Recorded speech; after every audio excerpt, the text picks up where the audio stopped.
Good morning students. Today we will discuss chapter 2 manuscript. So what is the meaning of manuscript? A copy of book, newspaper, magazine before it has been sent for printing. All these documents need few corrections before they send to publisher, and to make these corrections every typewriter must be aware of few correction symbols like caps, your hash sign, your equal sign, and LC and SC. All these symbols have a particular meaning.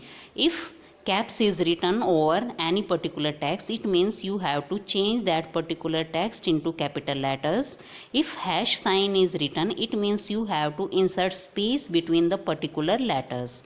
Few more symbols are NP means new paragraph. If you have written a large text in continuation and the proofreader has mentioned NP over there, it means you have to start those particular lines from a new paragraph.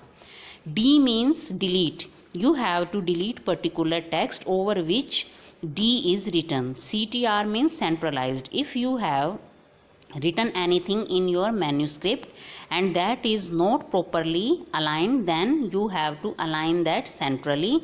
SP means spell check. If proofreader has written SP over any particular word, it means the spelling of that particular word is wrong and you have to make it correct.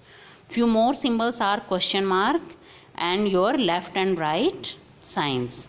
Question mark means the query is doubtful. Whatever you have written is not clear to the proofreader what you have written. And these two vertical lines, if this is aligned towards right, then you have to shift the text toward right, and if the sign is towards left, you have to shift the text towards left. For all these, make all these corrections. This is must for a for a typewriter to have sound knowledge of all these symbols, because without the sound knowledge of these symbols, he or she will not be able to make the corrections in the manuscript. So it is compulsory for the typist to have a sound knowledge